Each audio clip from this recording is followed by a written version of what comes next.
cerquita del banco. Volvimos. Zorras. Todos los martes de 17 a 19.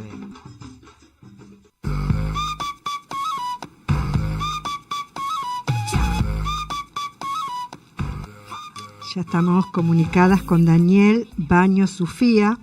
Él es abogado, especialista en violencia familiar, es diplomado en diversos posgrados de violencia de género y estudio de masculinidades, es prosecretario a cargo de la Oficina de Violencia Familiar del Juzgado de Paz de Escobar, cofundador y asesor académico del dispositivo de abordaje de masculinidades y violencia de género, miembro de la red de equipos de trabajo de estudio de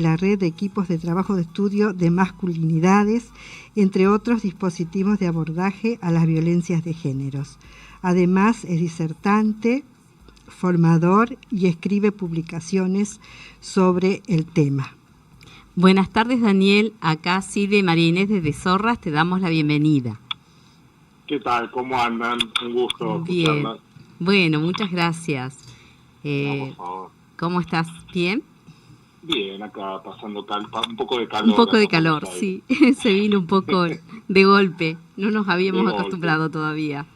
No, estamos derritiéndonos de a poquito. Sí, pero ya falta poco para la feria judicial. Esperemos. por mi salud mental esperemos que sí. Sí, pero es muy desgastante el trabajo en el ámbito donde te estás desempeñando del Juzgado de Paz, ¿no? Sí, es una temática que en general nos atraviesa a todos y a todas las profesionales que trabajamos en esta problemática que genera una especie de desgaste profesional, Sí. También conocido como el burnout, síndrome de burnout, que genera como una especie de agotamiento físico y emocional que, bueno, a veces compromete la salud de quienes trabajamos en esto. Sí. ¿Cómo está conformado el equipo en el Juzgado de Paz donde vos estás trabajando, Daniel? Mira, nuestro equipo se complementa con tres trabajadoras del ámbito de la salud mental y del trabajo social. Es una psicóloga y dos trabajadoras sociales del equipo técnico. Luego tenemos personal de mesa de entradas, quienes atienden al público y reciben la atención de policías y reciben los oficios y denuncias. Luego hay tres empleadas que se encargan del despacho de causas, ¿sí? La proyección de medidas cautelares y demás. Y luego estoy yo como funcionario a cargo y la jueza por encima de todos nosotros, ¿no? Por supuesto, quien decide en cada causa. Claro. ¿Y desde hace cuánto tiempo estás trabajando en el juzgado? En este juzgado en particular estoy próximo a cumplir 6 años ya, en abril. En abril cumplo 6 años de permanencia en este juzgado de paz. Pero yo arranqué en el ámbito de la justicia a trabajar en esta temática desde el año 2010, 2011. Principio del 2010. Ya pasó tanto tiempo que ya uno no se acuerda, pero sí, ya pasaron 12 años. Y como decimos, y en la temática específicamente hace como aproximadamente 18 años que estoy en el estudio de esta problemática de violencia familiar y de género. Y ahí llegan las denuncias de violencia familiar y de género. Exactamente, sí. Nosotros tenemos en la provincia de Buenos Aires la ley 12.569, que es la ley específica de violencia familiar, que se dictó en el año 2000, y fueron años muy prolíferos para el dictado de leyes. Allá en Entre Ríos, también en el año 99 estaba la ley 91-98, que también es de violencia familiar específica, que luego fue reglamentada por el decreto reglamentario de 1468 del 2009, y explica, de alguna manera articula el funcionamiento de la ley de violencia familiar. Y luego tenemos la ley 26.485, que es a nivel nacional, que es de violencia de género. Provincia, claro, que es la de género. Y cada provincia adhiere. Sí. En el caso de la provincia de Buenos Aires se adhiere y nuestra ley provincial se actualiza con la ley 14.509 que incorpora ese paradigma de género. Y en la provincia de Entre Ríos, pues estuve haciendo una investigación de campo, que es la ley 10.956, que adhiere la provincia de Entre Ríos al paradigma, digamos, de la normativa más moderna, que amplía no solo el espectro de la violencia familiar, que antes era lo único, en los cuales, digamos, eran los únicos supuestos donde se veía la violencia de la mujer, que podía tener una protección legal, que era solamente en el ámbito de la familia, pero luego, con el transcurso, digamos, de los distintos estudios de la sociología, de la psicología y de otras ciencias, se pudo advertir que había una violencia por el solo hecho de ser mujer. De ser mujer, claro. Exacto. Que fue reglamentada este año recién la ley de violencia de género en Entre Ríos.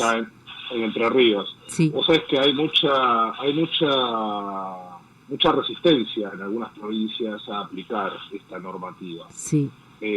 A pesar de que es una ley, sí. a pesar de que es una ley plenamente vigente en el territorio nacional, hay mucha resistencia a cambiar a veces el paradigma, tal como pasa a veces con la ESI, ¿no? Con la Ley de Educación Sexual Integral, que si bien es una ley de hace muchísimos años... 16 años ya.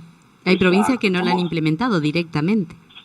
Claro, estamos debatiendo si queremos o no aplicar una ley, cuando en realidad es una ley. Sí. Como no querer aplicar el Código Penal y yo voy matando gente por la calle porque a mí no me aplica. Claro. Es así de ridículo, como suena.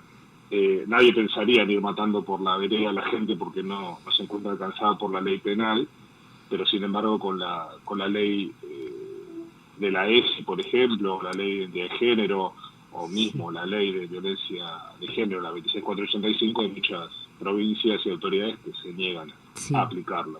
Ni hablemos de la interrupción legal del embarazo. No, olvídate. No, lamentablemente, a ver, está estudiado como un contramovimiento, ¿sí?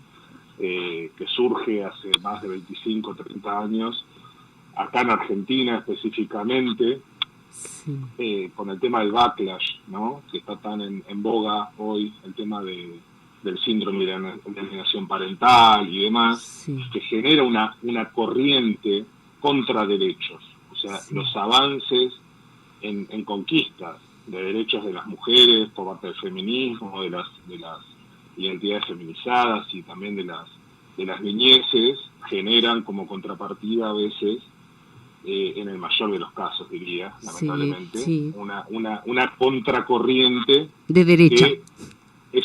Que genera como un efecto rebote, que lamentablemente no tienen la creatividad acaso suficiente para tener sus propios eslogans, ¿no? Y de repente utilizan eslogans o consignas, como por ejemplo ni una menos, lo transforman en ni uno menos, por decirte un ejemplo, ¿no?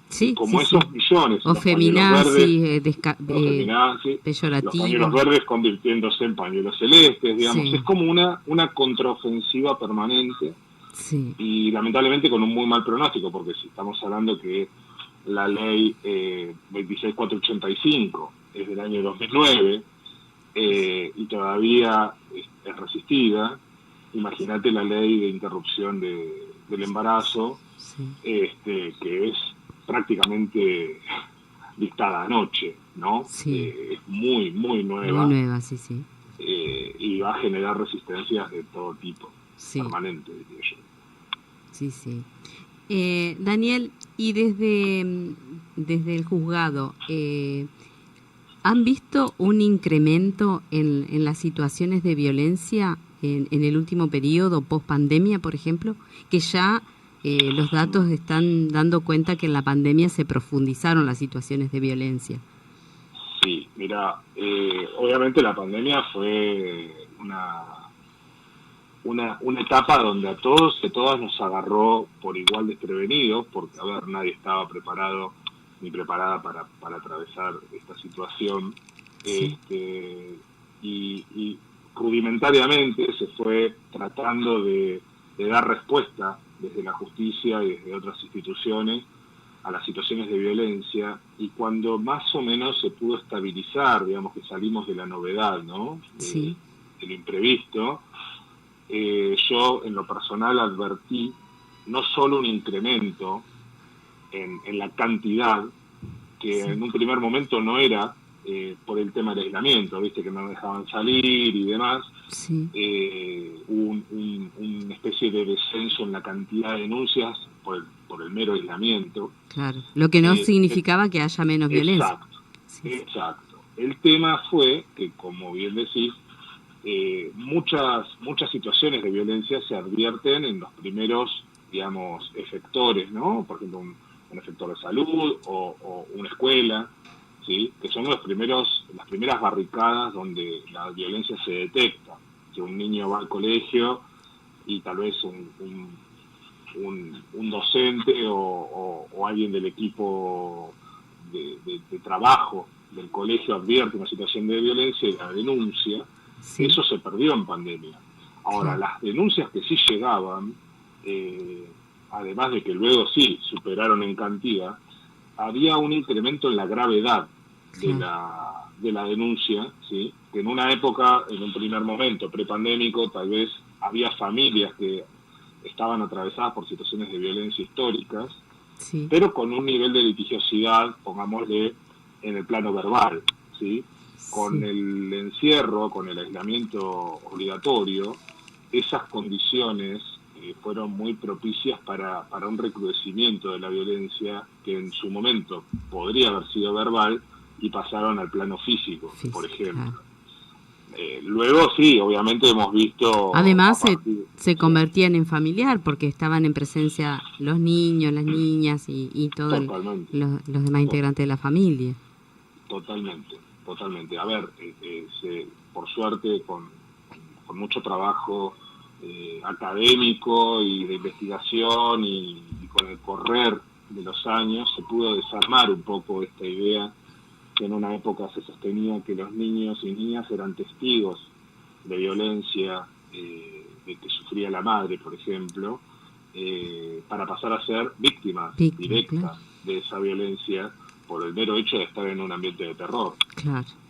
Estas situaciones se replicaron mucho post-pandemia, y la verdad es que nosotros estamos viendo año a año un incremento sustancial, no solo en la gravedad, sino en la cantidad de causas. Sí. El Juzgado de Paz está aproximadamente dictando, en lo que transcurre del año, digamos del 2022, sí, estamos aproximadamente llegando a las 3.400 medidas cautelares. ¿Se cumplen las medidas cautelares? Y hay una visión un tanto pesimista por un lado, sí, en cuanto al tema de notificación efectiva de la medida cautelar. Para que una medida cautelar se cumpla, por empezar, quien es denunciado debe saberlo, sí, ¿sí? Que fue denunciado y que pesa sobre él una medida cautelar. Ahora bien, ¿qué pasa?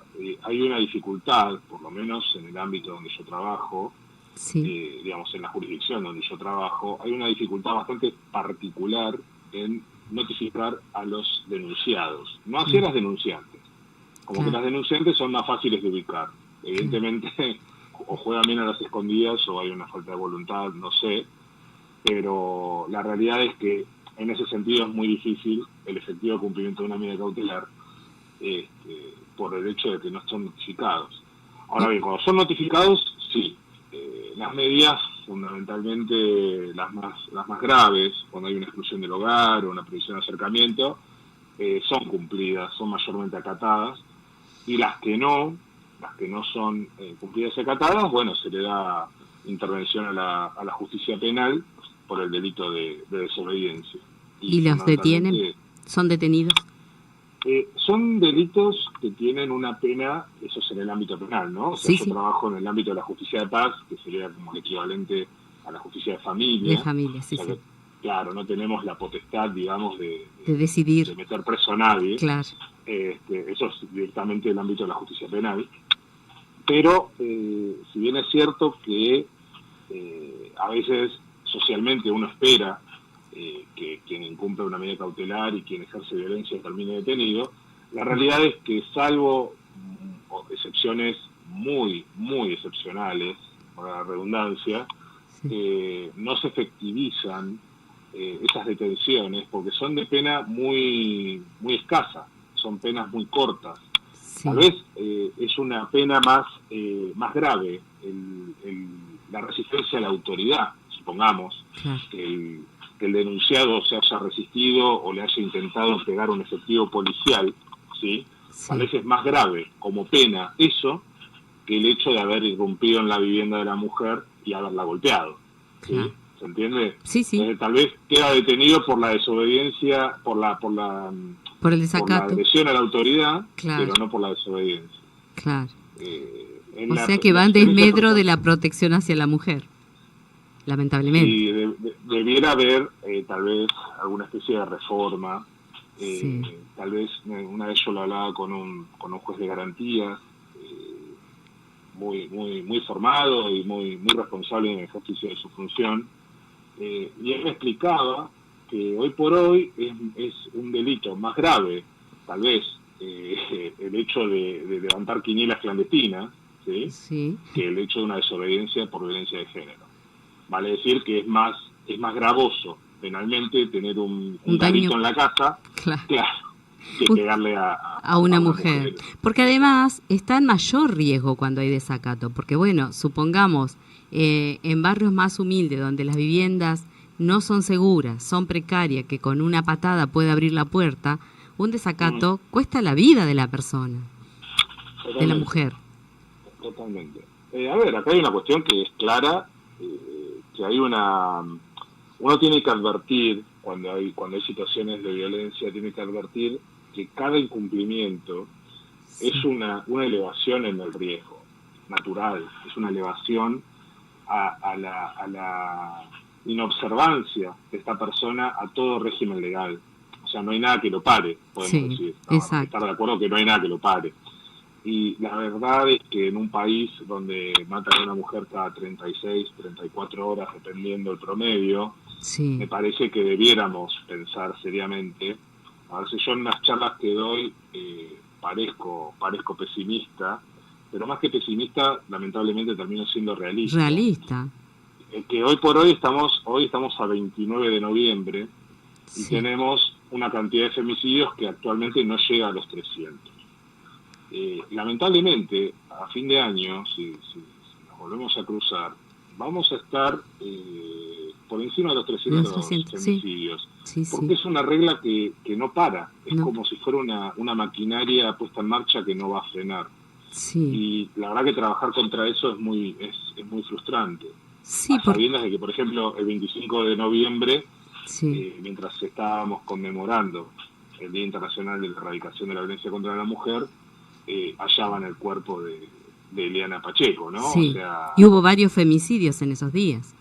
exacto. Entonces, Es como que es muy violencia no nos da frustrante. tregua. Sí, es frustrante porque pareciera que nada está alcanzando, porque se implementa la ley Micaela, se crean distintos dispositivos desde distintas áreas, hay observatorios, hay desde distintos ámbitos, desde el judicial, desde el político, desde políticas de género, ministerio, y sin embargo nos siguen matando. La verdad es que hay una cuestión que debiéramos tal vez pensar en reforzar las políticas públicas, ¿no? De prevención, porque una vez que el hecho ya ocurre y que llega a la justicia, ya es tarde. Sí. No hablemos del femicidio, que es irreparable, ¿no? Totalmente. Pero en una menor cuantía, que no es un dato menor, porque la mayoría no son femicidios. Sí. Y yo no cuento en este momento con una estadística nacional de denuncias, pero son miles. Entonces creo que la política pública tiene que apuntar a reforzar una educación más proclive en los primeros niveles, no ley Micaela en la justicia, sino que así como está la ESI, que haya una educación integral desde los primeros niveles de educación con un abordaje de las masculinidades, ¿sí? Sí. De trabajar y de invertir también en política pública de prevención en el abordaje de las masculinidades que ejercen violencia, porque si no estamos atacando un síntoma con muy poco, y realmente es un problema social muy grande. Digamos, no es algo que se pueda atacar con 2 flyers y un recursero de papel. Sí. Quiero decir, me parece que la política pública debe ser mucho más profunda, Sí. más seria, diría yo. Sí, además más expeditiva me parece, porque las causas también tardan demasiado tiempo, porque hay las denuncias, después hasta que citan al denunciado, generalmente es la víctima la que tiene que hacer todo el recorrido institucional, médico, revisación médica, si fue golpeada, todo, y después pasa tiempo hasta que llaman al victimario y empiezan a intervenir. Y además hay otras políticas como la acompañar, que también depende de que haya una institución que la gestione y eso tarda su tiempo. Entonces me parece que debería aceitarse esas políticas para que sean expeditivas y lleguen en tiempo y forma, ¿no? Sí, mira, yo creo que en este sentido hay una realidad que me parece que el punto de partida para trabajar esta temática es tener un grado de empatía, ¿sí? En el cual vos puedas pensar desde una política pública, desde una política judicial, una solución, pero desde la empatía hacia la víctima, ¿sí? Nosotros no podemos, y esto lo digo en primera persona y me hago cargo de lo que digo, ¿no? Sí, sí. Yo no puedo pensar desde mi función y desde la comodidad de mi despacho, ¿no? Con el sueldo garantizado mes a mes, que no me falta la comida, que no me falta nada, y desde la comodidad, insisto, de mi despacho. Yo tengo que pensar cuál es la mentalidad, ¿sí? Cuál es la vivencia de una mujer que está atravesando una situación de violencia de género y que tal vez se le dicta una exclusión del hogar de su agresor, pero a la par no se le fijan alimentos provisorios. Sí. Entonces, ¿qué pasa? Esa mujer, de la noche a la mañana, sí, le solucionamos el hecho de la violencia, del riesgo inminente de este agresor. Ahora bien, esta mujer tal vez quedó con cuatro criaturas a su cargo, con un progenitor que no pasa alimentos y que tiene una dependencia económica porque ella tal vez fue con la socialización genérica que lleva a las mujeres a tener el rol innegable e intransferible de cuidados de los hijos y las hijas, queda relegada al hogar. Entonces tal vez queda también excluida del mundo laboral. Entonces tenemos una mujer que no tiene experiencia laboral, que no puede ser insertada fácilmente en el mundo laboral por haber sido excluida, y se queda sin recursos económicos. Entonces, si el juzgado no fija una cuota alimentaria acorde a la realidad que hoy vivimos, que sabemos que el dinero vale poco y nada, ¿sí? Que tal vez esta mujer tiene que dar de alimento a sus hijos y a ella misma, lo más probable es que si no hagamos eso, si no hacemos eso, la mujer vuelva con su agresor a la brevedad. Y no estamos pensando en una revinculación del ciclo de la violencia por una luna de miel. Estamos hablando de una supervivencia en la cual la mujer tiene que elegir entre ser violentada por su pareja o que sus hijos no coman. Porque además creo que en ese sentido tenemos que pensar. La persona que ejerce violencia generalmente se ha encargado de aislarla de todos sus soportes sociales y familiares y emocionales. Entonces queda sola, porque posiblemente esa mujer, si no hubiera sido sometida y víctima de violencia, puede recurrir a un familiar, a un vecino, a alguien que la ayuda, pero en esa situación generalmente ya tiene todo, roto todos sus soportes sociales y familiares. Sí, absolutamente. Es una de las estrategias más claras de quien ejerce violencia, ¿no? Es destruir todos los lazos y todas las redes posibles, familiares, de amigos, de amigas, redes sociales, o sea, el control incluso de las redes sociales virtuales, por decirlo de alguna manera, el control del celular, del dinero. Hay un proceso de aislamiento muy fuerte en el cual la víctima queda realmente entrampada y con una visión profundamente negativa a la salida posible de esa situación de violencia. Entonces se le arma un imposible de salir.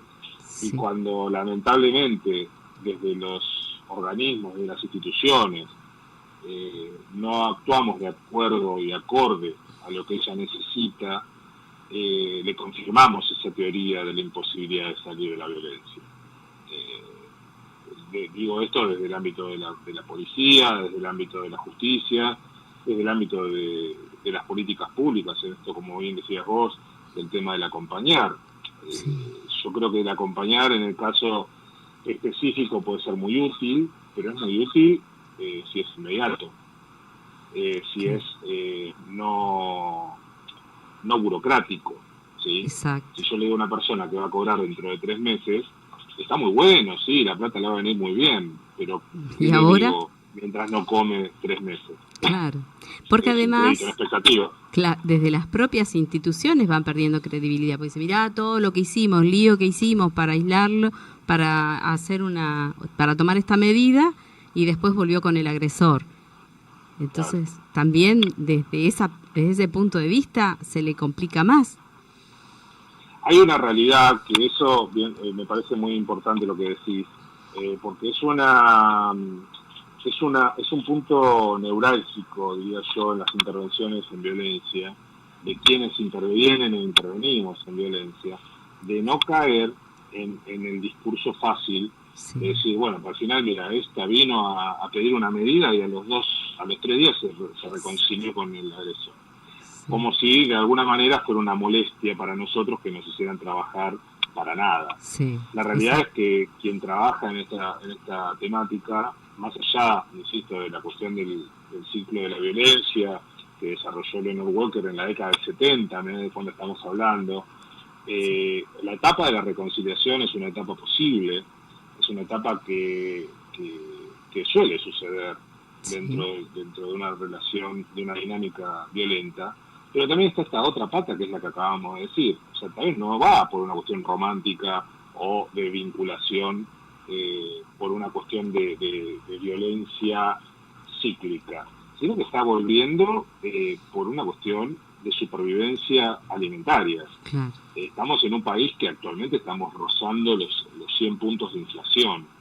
Calcular que para una persona que tiene trabajo estable es complejo. Es difícil, Calcular para una mujer que está aislada de sus redes familiares, aislada de la sociedad en cuanto a las oportunidades laborales y con la exclusiva carga de tener hijos e hijas a cargo.